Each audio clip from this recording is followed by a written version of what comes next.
মৌসুম ভবনের বেশ কিছু রিপোর্ট বলছিল যে ওপরের দিকে হরিয়ানা, পাঞ্জাব ওই জায়গাগুলো থেকে বর্ষা অলরেডি বিদায় নিতে শুরু করেছে, কিন্তু বঙ্গে বর্ষা কবে বিদায় নেবে এখনো পর্যন্ত সেটা বোঝা যাচ্ছে না। আরো কতদিন এই বৃষ্টিটা চলবে? এবার তো জুন মাস থেকে শুরু হয়ে গেছে বৃষ্টি। দেখুন, এবছরকে আমরা লানিনা ইয়ার হিসেবে ডিক্লেয়ার করছি এবং বলছি যে লানিনা এবছর সক্রিয় হয়ে যাবে, যে কারণের জন্য বৃষ্টি চলতে চলতে আকস্মিকভাবে বৃষ্টি উধাও হয়ে যাবে। এবং সেই সিচুয়েশনটা কিন্তু মোটামুটি ভাবে বলা যেতে পারে অক্টোবর মাসের 20 তারিখ পর্যন্ত, অর্থাৎ অক্টোবর মাসের 20 তারিখ পর্যন্ত বৃষ্টিপাত থাকবে। অক্টোবরের পরে আলটিমেটলি বঙ্গোপসাগরের বায়ু চাপঢালের মধ্যে একটা পরিবর্তন আসতে দেখা যাবে। অক্টোবরের 20 তারিখের পরে আমরা কিন্তু স্বাভাবিকভাবে বৃষ্টিপাতের পরিমাণ অনেকাংশে কমে যাবে বা বৃষ্টি ক্ষীণতা এবারে দেখতে পাবো।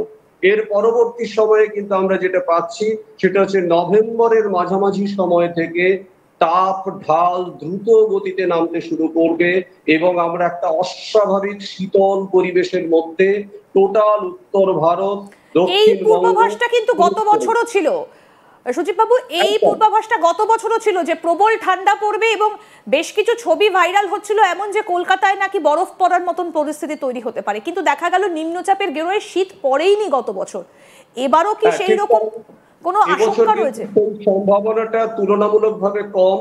তার কারণ হচ্ছে যেভাবে তাপঢালের পরিবর্তন আসতে শুরু করেছে তাতে কিন্তু লানিনা সক্রিয় হয়ে যাবে। অলরেডি প্রশান্ত মহাসাগরের ওপর থেকে অ্যান্টি কারেন্ট প্রবাহিত হতে শুরু করেছে দক্ষিণ পূর্ব এশিয়ার ভূমিভাগের দিকে, যেটা ইন্ডিকেট করছে যে ভূমি আর স্বাভাবিকভাবে বায়ুমণ্ডলে জলীয় বাষ্পের সাপ্লাইয়ের পরিমাণটা এবারে হ্রাস পেতে শুরু করবে। এর ফলে দক্ষিণ বঙ্গোপসাগরে তৈরি হবে নিম্নচাপ, উত্তর বঙ্গোপসাগরে তৈরি হবে উচ্চচাপ এবং যা স্বাভাবিকভাবে হিমালয় পার্বত্য অঞ্চল থেকে হিম শীতল বায়ুকে দ্রুত গতিতে টেনে নিচের দিকে নামিয়ে নেবে এবং তার ফলে কিন্তু আমরা একটা প্রবল শীতলতার মধ্যে ঢুকে পড়বো এবং দীর্ঘ শীতকাল আমরা এবছর অনুভব করতে চলেছি।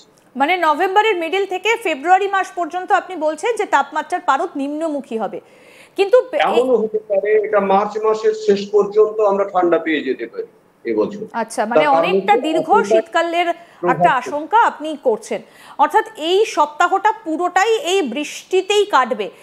আজকে রাতে যদি আবার একটা এইরকম বৃষ্টি হয় তাহলে তো শহরের অবস্থা আরো খারাপ হয়ে যাবে। মাটির ওপর কি অত্যাধিক প্রেসার পড়ছে, এই যে জল জমে যাচ্ছে এবং আজকে তার সঙ্গে একটা ভরা কোটাল রয়েছে, যার ফলে জল কিন্তু এখনো পর্যন্ত নামেনি, এটাও কি একটা বড় আশঙ্কা? হ্যাঁ, একদমই তাই। দেখুন, বিষয়টা হলো যত বেশিক্ষণ ধরে জল মাটির উপরে থাকবে মাটির সারফেস তত দুর্বল হতে শুরু করবে, তত নরম হতে শুরু করবে এবং তত বিভিন্ন ধরনের ফাঁক ফোকর দিয়ে জল মাটির তলায় প্রবেশ করার চেষ্টা করবে। আর যত জল মাটির তলায় প্রবেশ করার চেষ্টা করবে তত ফাইন সেডিমেন্ট গুলোকে ধৌত প্রক্রিয়ায় বার করে নিয়ে যাবে। এবং কলকাতা শহরের এই মুহূর্তে যে ড্রেনেজ কন্ডিশন, কলকাতা শহরে যে ধরনের পরিকল্পনা, তাতে কিন্তু এই জলকে ট্যাকল করার ক্যাপাসিটি ন্যাচারালি কলকাতা শহরের নেই। ফলে আর্টিফিশিয়াল পদ্ধতিতে এখান থেকে বার করতে হবে। এই আর্টিফিশিয়াল পদ্ধতিও কিন্তু নির্ভর করে ভাগীরথী হুগলি নদীর জলতলের উপরে। ফলে যেহেতু অতিরিক্ত বড় জোয়ার আছে এবং বান আছে, সেই কারণের জন্য কিন্তু আলটিমেটলি আজকে দুটোর পর থেকে আর কোনো জল নিকাশ ঘটবে না। স্থানীয়ভাবে যে সমস্ত পাম্পিং স্টেশন গুলো আছে তারা অধিকাংশই জলের তলায়, ফলে শুধুমাত্র একটা দুটো বড় পাম্পকে চালু করে এই প্রচুর পরিমাণ জলকে তুলে ফেলা সম্ভব হবে না। ফলে আগামী কয়েকদিন কিন্তু জনজীবন একটা বিপর্যস্ত। ভাগীরথী হুগলি নদী পর্যন্ত কি এই জল পাম্পের মাধ্যমে রাস্তা ফাঁকা করা সম্ভব হবে না? সেখানেও কি কোনো সমস্যা থাকছে?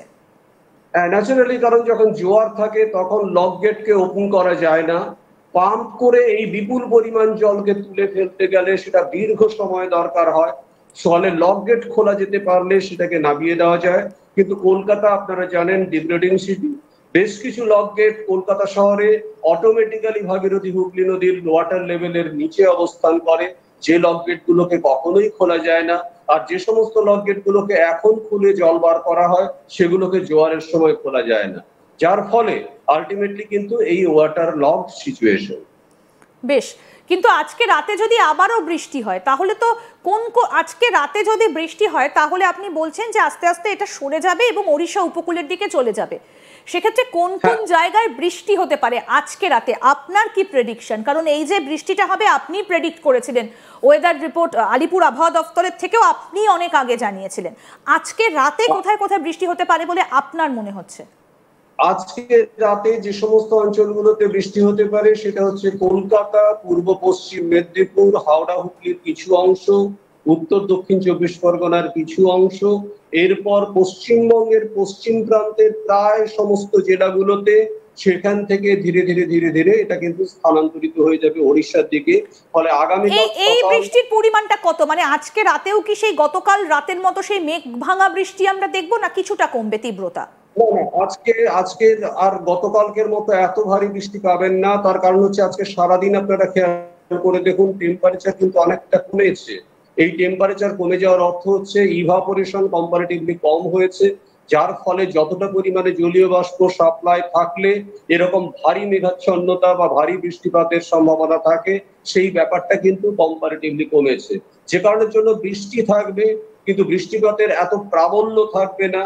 এবং শুধু তাই নয়, বৃষ্টিপাতের সাথে সাথে আলটিমেটলি বজ্র বিদ্যুতের একটা সম্ভাবনা কিন্তু সেটা থেকে যাচ্ছে, সেটাকে উড়িয়ে দেওয়া যাচ্ছে না। এবং ধীরে ধীরে কালকে যখন এটা 10টা নাগাদ আস্তে আস্তে উড়িষ্যার দিকে প্রবেশ করে যাবে, তখন কিন্তু ফার্দার উড়িষ্যার উপরে গিয়ে এটা আবার ইন্টেন্সিফাইড একটা হওয়ার সম্ভাবনা আছে এবং সেখানেও কিন্তু একটা ভারী বৃষ্টিপাত। যদি এটা ওড়িশার দিকে চলে যায় তাহলে এই যে উপকূলবর্তী যে জায়গাগুলো, বিশেষ করে দীঘা, মন্দারমণি, উদয়পুর, শঙ্করপুর, এই যে সংলগ্ন যে জায়গাগুলো বিশেষ করে ওড়িশা উপকূলের, এই জায়গাগুলোতে কতটা বৃষ্টির আশঙ্কা থাকছে? এই জায়গাগুলোতে আজকেই বৃষ্টির আশঙ্কা থাকছে, আগামীকাল সকাল 11টার পরে বৃষ্টির আশঙ্কা থাকছে না। কিন্তু বঙ্গোপসাগরে যে দ্বিতীয় নিম্নচাপ যেটা কেন্দ্রীভূত হতে শুরু করেছে গতকাল রাত থেকে, সেই নিম্নচাপ কিন্তু আজকে রাতে গভীর নিম্নচাপে পরিণত হবে এবং আগামী 48 ঘন্টা সেটা বঙ্গোপসাগরের উপরেই থাকবে। ফলে সমুদ্র উত্তাল থাকবে, মাঝারি থেকে ভারী বৃষ্টিপাত সংঘটিত হবে উপকূলবর্তী অঞ্চলে। সেটা মূলত আমাদের ওয়েস্ট বেঙ্গলের কোস্ট এবং ওড়িশা কোস্টাল রিজিয়নে, এবং তারপর ধীরে ধীরে কিন্তু ওই নিম্নচাপ চিল্কা লেক রিজিয়ন বা চিলিকা অঞ্চলের দিকে স্থানান্তরিত হয়ে যাবে। সুজিত বাবু, এইরকমই একটা পরিস্থিতি দেখেছিলাম আজ থেকে অনেক বছর আগে, সম্ভবত 2001 কি 2000 কি এইরকম একটা সময়, 99, 2000 কি 2001, এইরকম একটা সময় আমরা দেখেছিলাম যে পুজোর সময় প্রবল বৃষ্টি হচ্ছে এবং সে বছরও পুজোটা পুরো ভেসে গিয়েছিল। লক্ষ্মী পুজো পর্যন্ত বৃষ্টিটা একেবারে স্থায়ী ছিল, বিভিন্ন জায়গায় জল জমে গিয়েছিল। আমার মনে হয় এইরকম একটা সময় 2000-এর আশেপাশে, একটু এদিক ওদিক। কিন্তু এবার তার থেকেও বেশি, যত দিন যাচ্ছে এই প্রবণতাগুলো বাড়ছে, কারণটা কি? এটা কিন্তু মূলত জলবায়ু পরিবর্তনই এর জন্য মূলত দায়ী, বিশ্ব উষ্ণায়ন এর জন্য দায়ী।